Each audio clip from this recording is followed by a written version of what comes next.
Assalamualaikum Sobat Tirai Gaib. Salam jumpa di channel cerita horor. Di channel ini akan kami ajak kalian menelusuri dunia mistis yang tegang dan menyeramkan. Silahkan subscribe, like, komen, dan share, serta nyalakan tombol notifikasinya, supaya kalian tidak ketinggalan cerita terbaru dari channel kami. Yang sudah subscribe, semoga diberikan umur panjang, kesehatan, dan berlimpah rezeki serta selamat dunia akhirat. Di antara pegunungan yang menjulang tinggi dan lembah yang hijau terbentang, tersembunyi sebuah desa yang memancarkan kedamaian dan keindahan alami. Desa Cipayung, sebuah tempat yang seolah terjaga dari keramaian dunia, menyajikan pemandangan alam yang tak ada duanya. Udara segar yang menyejukkan kulit menyapu setiap sudut desa, membawa aroma tanah basah dan dedaunan segar setelah hujan turun semalam. Jalan setapak yang membelah kebun-kebun hijau membawa siapa saja yang melaluinya seakan diajak untuk meresapi ketenangan. Pohon-pohon tinggi menjulang seolah melindungi desa ini, memberikan suasana teduh yang membuat setiap orang merasa betah berlama-lama. Namun, yang lebih memikat dari keindahan alamnya adalah kultur dan kehidupan warganya. Di Desa Cipayung, tradisi dan nilai-nilai luhur diwariskan secara turun-temurun, hidup dalam setiap aktivitas sehari-hari. Warga desa ini dikenal akan keramahan mereka yang tulus dan kearifan lokal yang begitu terasa dalam setiap tindakan mereka.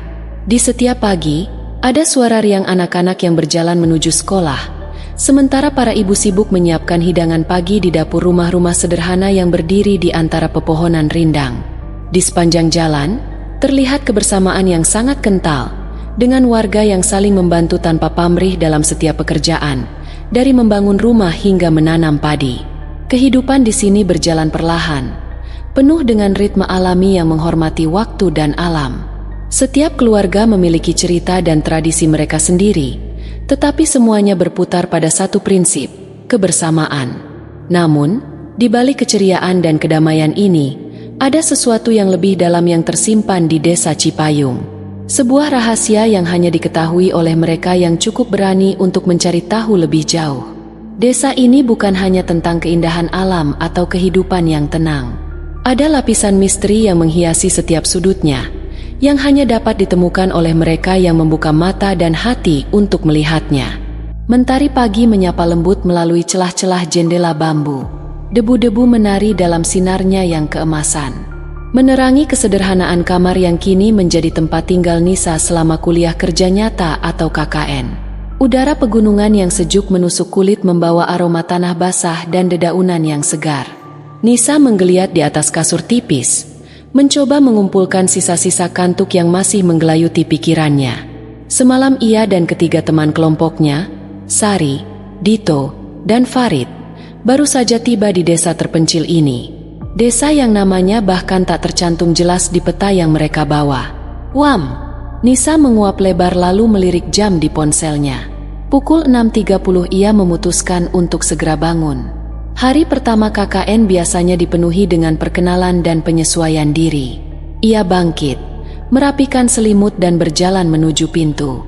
Suara gemericik air dari luar mengisyaratkan Sari sudah bangun dan mungkin sedang mencuci muka di sumur dekat rumah yang mereka tempati. Benar saja, begitu Nisa keluar, ia melihat Sari sedang menunduk di tepi sumur, membasuh wajahnya dengan air dingin. Rambut panjangnya yang hitam legam tergerai bebas di punggung. Pagi, Nis. Sari tanpa menoleh. Suaranya sedikit serak khas bangun tidur. Pagi, Sar. Dingin ya airnya? Tanya Nisa sambil mendekat. Sari menegakkan tubuhnya, mengeringkan wajah dengan handuk kecil tapi segar. Ia tersenyum tipis. Dito sama Farid masih molor kayaknya. Nisa mengangguk. Kebiasaan mereka semalam perjalanan jauh pasti bikin capek. Mereka berdua terdiam sejenak menikmati suasana pagi yang tenang. Hanya suara burung-burung berkicau di kejauhan dan desiran angin yang menyapu dedaunan. Desa ini tampak begitu damai dan asri. Rumah-rumah penduduk berjauhan dikelilingi oleh pepohonan rindang dan kebun-kebun kecil. Asap tipis mengepul dari beberapa cerobong menandakan penduduk sudah mulai memasak. Nis, panggil Sari pelan memecah keheningan. Kamu nggak ngerasa ada yang aneh sama desa ini? Nisa mengerutkan kening. Aneh? Aneh kenapa? Sari tampak ragu sejenak. Entahlah, dari semalam aku perhatikan penduduknya kayak gimana ya. Kayak menghindar gitu kalau kita ajak bicara. Senyumnya juga kayak dipaksain. Nisa mencoba mengingat interaksi mereka semalam saat tiba dan bertemu dengan beberapa warga yang menyambut mereka. Memang ada sedikit kejanggalan. Sambutan mereka terasa hangat. Namun ada tatapan mata yang sulit diartikan seolah menyimpan sebuah rahasia. Mungkin mereka belum terbiasa sama kehadiran kita. Jawab Nisa mencoba bersikap positif. Kita kan orang luar, nanti juga lama-lama akrab. Sari menghela napas. Semoga aja sih, tapi firasatku nggak enak. Tiba-tiba suara pintu berderit dari dalam rumah. Dito muncul dengan rambut acak-acakan dan mata masih sayu. Di belakangnya Farid tampak lebih segar. Sudah mengenakan kaos dan celana pendek. Pagi para pencari keringat. Sapa Farid dengan nada ceria. Udah pada bangun rupanya. Iya nih, dari tadi udah jadi detektif dadakan. Celetuk Nisa sambil melirik Sari. Dito menguap lagi. Detektif? Kenapa? Sari menjelaskan kecurigaannya tentang sikap penduduk desa. Dito dan Farid mendengarkan dengan seksama meskipun ekspresi mereka menunjukkan keraguan. Sudahlah Sar, jangan terlalu dipikirkan, kata Farid menenangkan. Mungkin mereka memang orangnya pendiam. Yang penting kita fokus sama program KKN kita. Betul kata Farid. Timpal Dito. Nanti juga kita tahu sendiri bagaimana orang-orang di sini. Setelah sarapan nasi goreng sederhana yang mereka masak bersama, mereka berempat bersiap untuk menemui kepala desa. Informasi yang mereka dapat dari pihak kampus sangat minim. Mereka hanya tahu nama desa ini, yaitu Desa Cipayung dan nama kepala desanya, Bapak Hasan. Lokasi rumah kepala desa juga tidak dijelaskan secara detail, hanya disebutkan berada di tengah desa. Mereka berjalan menyusuri jalan setapak yang membelah perkebunan. Udara semakin terasa hangat oleh sengatan matahari pagi. Suara serangga hutan bersahutan menciptakan melodi alam yang menenangkan. Namun bagi Nisa ada sedikit rasa tidak nyaman yang mengiringi langkah mereka. Perasaan diawasi meskipun ia tidak melihat seorang pun di sekitar mereka selain pepohonan dan semak belukar. Setelah berjalan sekitar setengah jam, mereka melihat sebuah rumah yang lebih besar dari rumah-rumah lain di sekitarnya. Rumah itu terbuat dari kayu dengan atap daun rumbia yang tampak kokoh. Di depannya terdapat halaman yang cukup luas dengan beberapa tanaman hias yang terawat. Seorang pria parubaya duduk di beranda sedang menganyam sesuatu yang tampak seperti keranjang. Permisi, sapa Dito dengan sopan saat mereka mendekat. Pria itu mendongak menghentikan pekerjaannya. Wajahnya keriput dengan tatapan mata yang tajam. Ia mengenakan pakaian adat sederhana berwarna gelap. Ada perlu apa, anak-anak muda? Tanyanya dengan suara berat. Kami mahasiswa KKN dari Universitas Harapan Bangsa, Pak, jawab Nisa. Kami ingin bertemu dengan Bapak Kepala Desa, Bapak Hasan. Pria itu mengamati mereka satu persatu dengan tatapan intens. Saya Hasan, silakan masuk. Mereka mengikuti Bapak Hasan masuk ke dalam rumah. Ruang tamu rumah itu tampak sederhana namun bersih. Dindingnya terbuat dari anyaman bambu dihiasi dengan beberapa foto keluarga yang tampak buram dan kuno. Aroma dupa samar-samar tercium di udara. Setelah mempersilakan mereka duduk di kursi kayu, Bapak Hasan bertanya tentang maksud dan tujuan kedatangan mereka. Nisa menjelaskan program KKN yang akan mereka laksanakan di desa ini. Bapak Hasan mendengarkan dengan seksama, sesekali mengangguk. Namun Nisa kembali merasakan ada sesuatu yang ganjil dalam interaksi ini. Bapak Hasan menjawab pertanyaan mereka dengan singkat dan terkesan tidak terlalu antusias. Senyumnya juga terasa hambar seperti yang dirasakan Sari sebelumnya. Baiklah, kata Bapak Hasan setelah Nisa selesai menjelaskan. Saya mengerti maksud kalian. Kalian bisa tinggal di rumah kosong di ujung desa. Besok pagi saya akan kumpulkan warga untuk memperkenalkan kalian. Terima kasih banyak, Pak, ucap Farid dengan sopan. Satu hal yang perlu kalian ingat selama berada di desa ini, lanjut Bapak Hasan dengan nada yang tiba-tiba berubah menjadi lebih serius. Jangan pernah sekali-kali kalian pergi ke arah hutan di sebelah barat desa, terutama saat matahari terbenam. Jangan pernah melanggar pantangan itu. Ucapan Bapak Hasan sontak membuat mereka berempat saling berpandangan. Ada nada peringatan yang kuat dalam kata-katanya. "Kenapa begitu, Pak?" tanya Sari dengan rasa ingin tahu. Bapak Hasan menggelengkan kepalanya pelan. "Itu sudah menjadi aturan sejak dulu. Ada hal yang tidak boleh diganggu di sana. Demi keselamatan kalian sendiri, patuhi aturan ini." Mereka tidak berani bertanya lebih lanjut melihat keseriusan di wajah Bapak Hasan.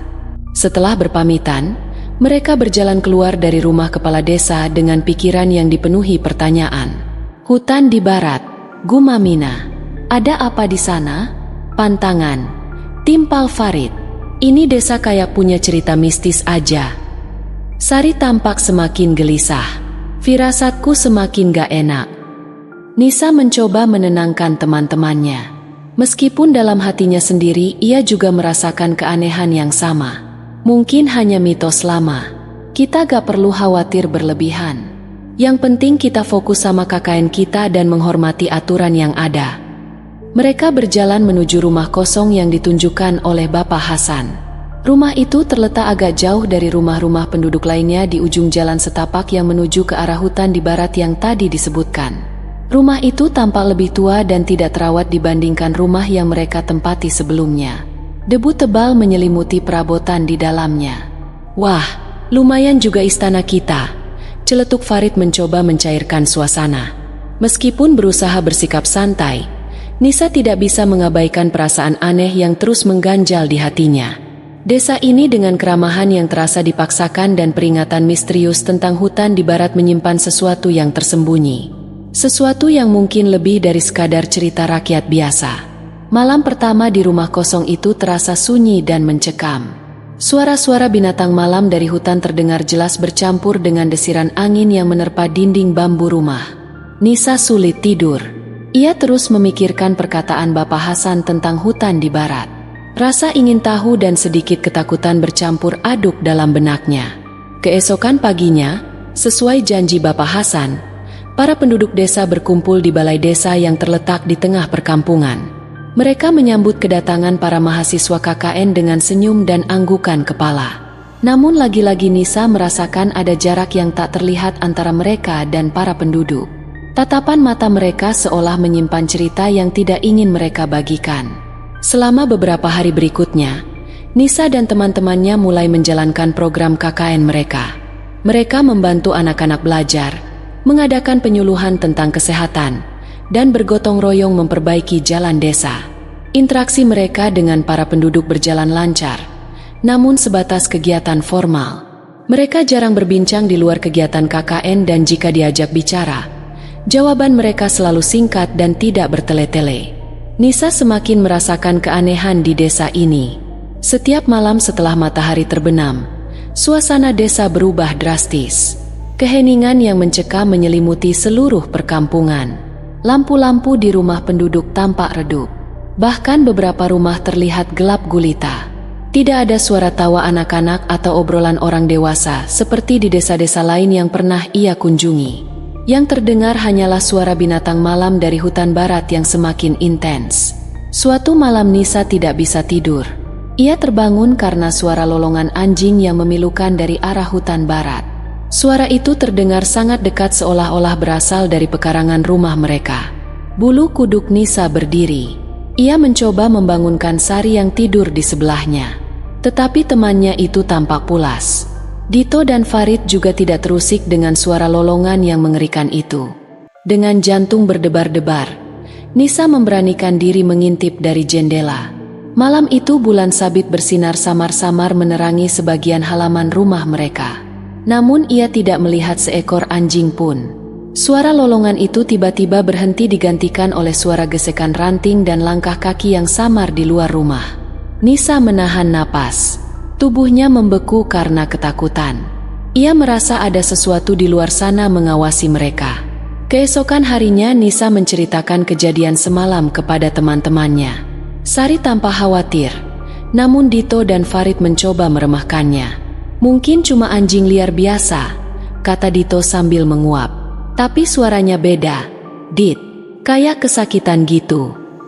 "Santai, Nis," Jangan terlalu dipikirkan. Kita fokus saja sama kerjaan kita, timpal Farid. Namun, Nisa tidak bisa mengabaikan perasaannya. Ia merasa ada sesuatu yang tidak beres di desa ini. Rasa ingin tahu tentang hutan di barat dan pantangan yang diberikan Bapak Hasan semakin kuat. Suatu sore saat mereka sedang beristirahat setelah seharian bekerja, Nisa melihat seorang wanita tua berjalan terhuyung-huyung menuju rumah mereka. Wanita itu kemah dan pucat. Nisa menghampirinya. "Ada yang bisa saya bantu, Nek?" tanya Nisa dengan nada khawatir. Wanita tua itu mendongak menatap Nisa dengan mata sayu. Jangan pergi ke barat," ucapnya dengan suara parau sebelum kemudian terbatuk-batuk. "Hebat." Nisa mencoba menolong wanita itu, tetapi tiba-tiba seorang pria parubaya datang dan memapah wanita itu pergi tanpa mengucapkan sepatah kata pun. Tatapan pria itu dingin dan memperingatkan. Kejadian itu semakin memperkuat keyakinan Nisa bahwa ada rahasia kelam yang disembunyikan oleh desa ini, terutama yang berkaitan dengan hutan di barat. Ia memutuskan untuk mencari tahu lebih dalam meskipun ia tahu itu mungkin berbahaya. Malam itu setelah teman-temannya tertidur lelap, Nisa keluar dari rumah dengan membawa senter. Ia berjalan perlahan menuju ujung desa ke arah jalan setapak yang mengarah ke hutan barat. Udara malam terasa dingin dan lembab. Suara jangkrik dan binatang malam lainnya terdengar lebih intens di kegelapan. Semakin jauh ia berjalan, suasana semakin mencekam. Pepohonan di kiri dan kanan jalan tampak seperti siluet mengerikan di bawah cahaya bulan sabit yang redup. Bayangan-bayangan aneh menari-nari di antara pepohonan membuat Nisa beberapa kali terlonjak kaget. Akhirnya ia tiba di batas desa dan gerbang masuk menuju hutan. Gerbang itu tampak tua dan terbuat dari kayu yang lapuk. Di atasnya tergantung sebuah papan kayu bertuliskan huruf-huruf yang tidak ia kenali. Di bawahnya terukir sebuah gambar yang menyeramkan seperti sosok makhluk dengan mata merah menyala dan taring yang panjang. Nisa tertegun. Rasa takutnya semakin besar, tetapi rasa ingin tahunya mengalahkan segalanya. Ia memberanikan diri membuka gerbang yang berderit pelan dan melangkah masuk ke dalam hutan. Begitu ia memasuki hutan, suasana langsung berubah drastis. Udara terasa lebih dingin dan pengap. Aroma tanah basah bercampur dengan bau anyir yang aneh. Suara-suara binatang malam yang tadi ramai tiba-tiba menghilang digantikan oleh keheningan yang mencekam. Cahaya senternya menari-nari di antara pepohonan yang tinggi dan rapat. Semak belukar tumbuh liar di mana-mana menghalangi jalannya. Nisa berjalan dengan hati-hati. Sesekali menoleh ke belakang karena merasa ada yang mengawasinya. Tiba-tiba ia mendengar suara gemerisik di semak-semak. Tidak jauh dari tempatnya berdiri.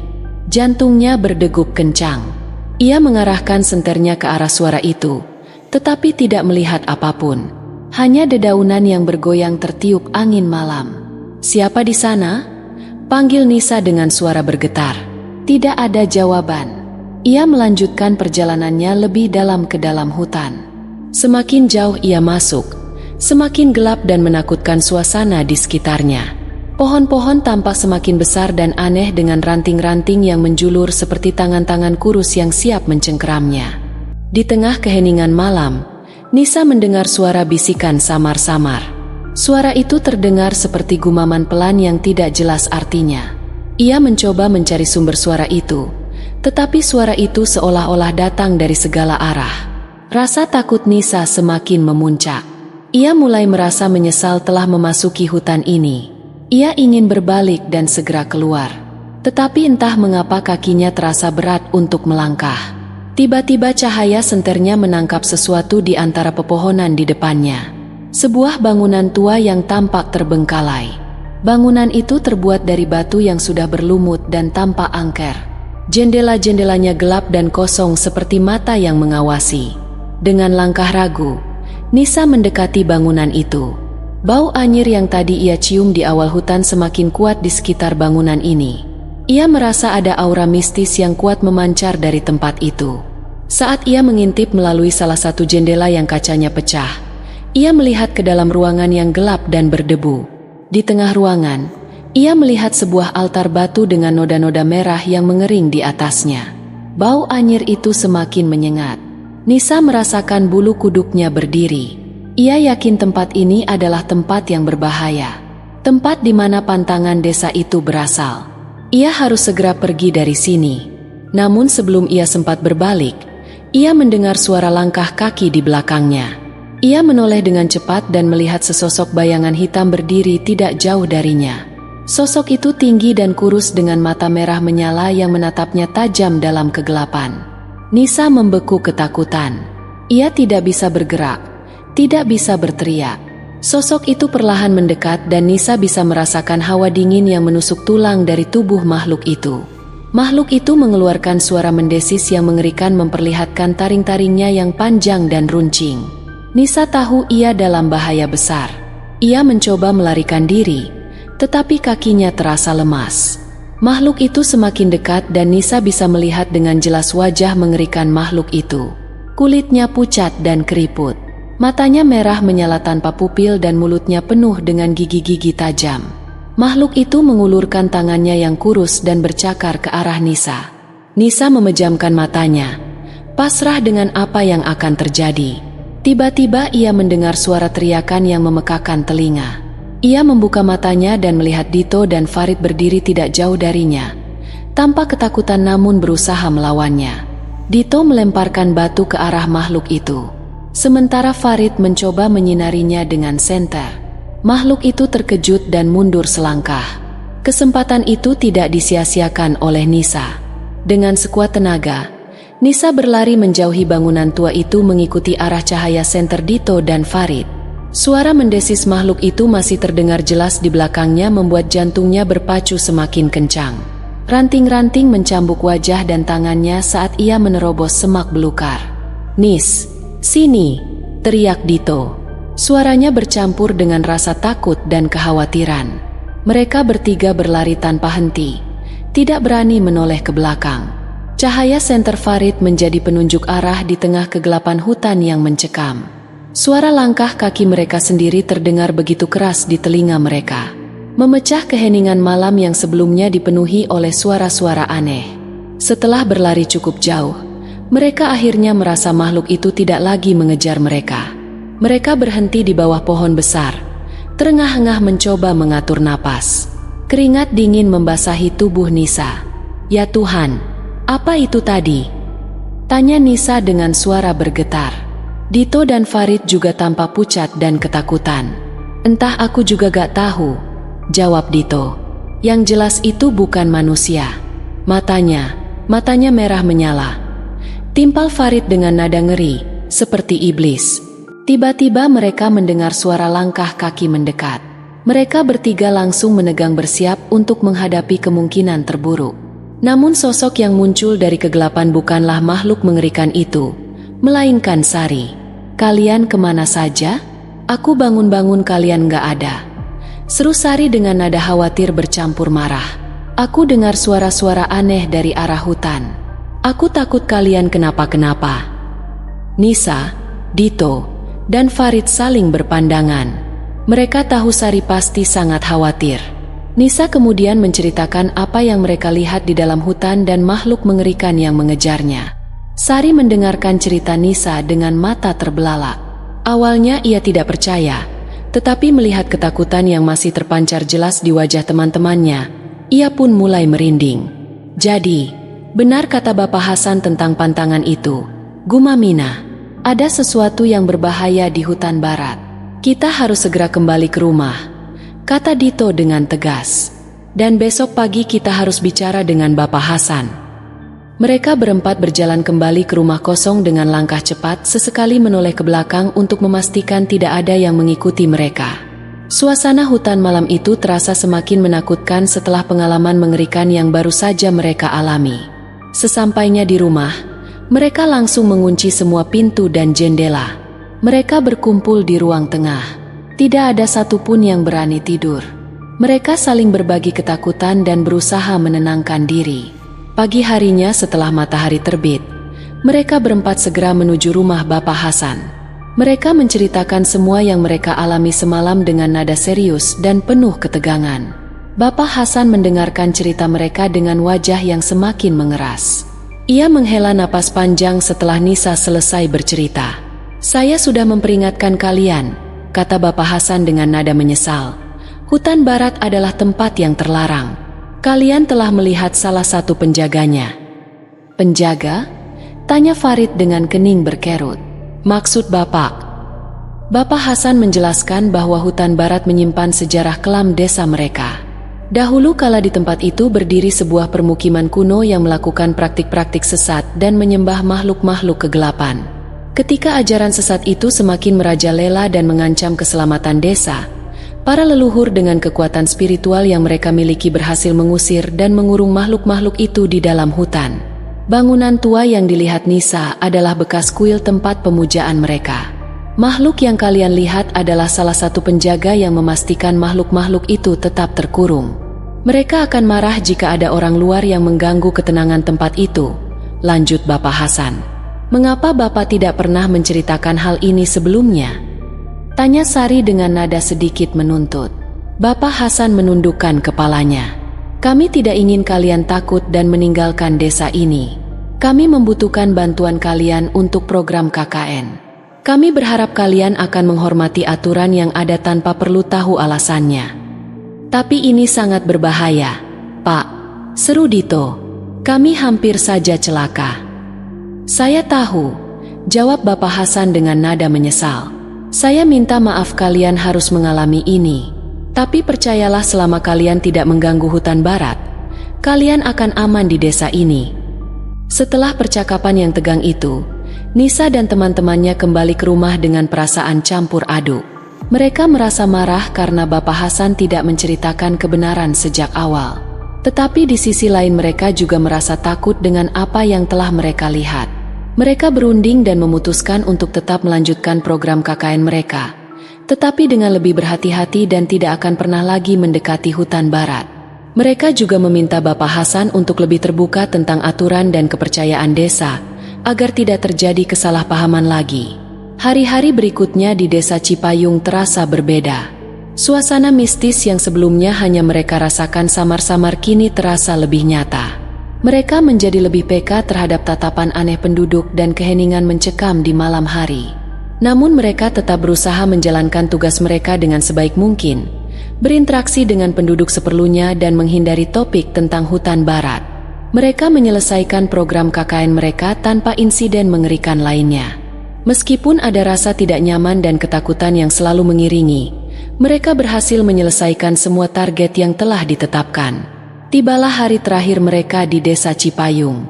Setelah berpamitan dengan Bapak Hasan dan beberapa penduduk yang mulai sedikit terbuka kepada mereka, Nisa, Sari, Dito, dan Farid menaiki mobil yang akan membawa mereka kembali ke kota.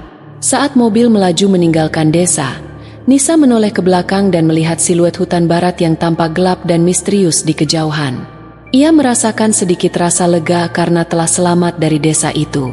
Tetapi juga ada sedikit rasa penasaran yang masih tersisa tentang rahasia yang tersembunyi di dalamnya. Selama perjalanan pulang mereka berempat lebih banyak diam. Pengalaman di desa Cipayung telah meninggalkan bekas yang mendalam dalam pikiran mereka. Mereka telah menghadapi sesuatu yang berada di luar nalar dan logika. Sesuatu yang akan mereka ingat seumur hidup. Sesampainya di kota, mereka kembali ke kehidupan normal mereka sebagai mahasiswa. Mereka menceritakan pengalaman KKN mereka kepada teman-teman dan dosen, tetapi mereka sepakat untuk tidak menceritakan bagian tentang hutan barat dan makhluk mengerikan itu. Mereka takut tidak ada yang akan percaya dan justru menganggap mereka berhalusinasi. Waktu terus berjalan. Kesibukan kuliah dan kegiatan kampus perlahan mengalihkan pikiran mereka dari kejadian di desa Cipayung.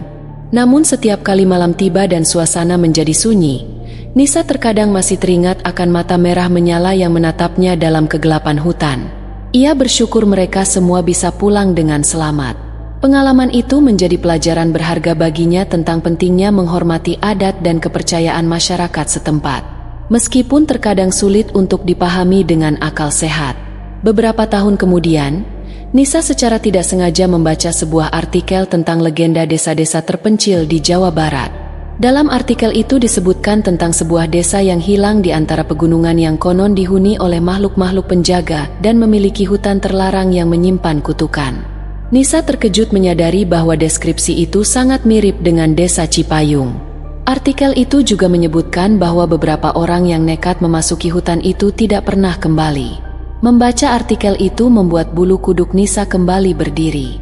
Ia semakin yakin bahwa apa yang mereka alami di desa Cipayung bukanlah sekadar mimpi buruk.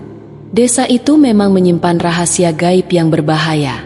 Ia bersyukur mereka telah mematuhi peringatan Bapak Hasan meskipun terlambat dan berhasil keluar dari desa itu dengan selamat. Pengalaman KKN yang seharusnya menjadi kenangan manis bagi Nisa dan teman-temannya akan selalu menjadi kisah kelam yang tak terlupakan. Sebuah kisah tentang desa gaib dan penjaga hutan yang mengerikan. Dan meskipun mereka telah kembali ke kehidupan normal mereka, bayang-bayang desa Cipayung akan selamanya terukir dalam ingatan mereka. Mereka telah melihat sisi lain dari dunia yang tidak semua orang berani atau berkesempatan untuk menyaksikannya. Sebuah sisi yang penuh misteri dan kengerian yang tak terjelaskan. Dan mereka tahu mereka tidak akan pernah melupakan kisah mereka masuk ke desa gaib itu. Terima kasih Sobat Tirai Gaib. Jangan lupa subscribe, like, komen dan share, serta nyalakan tombol notifikasinya, supaya kalian tidak ketinggalan cerita terbaru dari channel kami. Yang sudah subscribe semoga diberikan umur panjang, kesehatan, dan berlimpah rejeki, serta selamat dunia akhirat.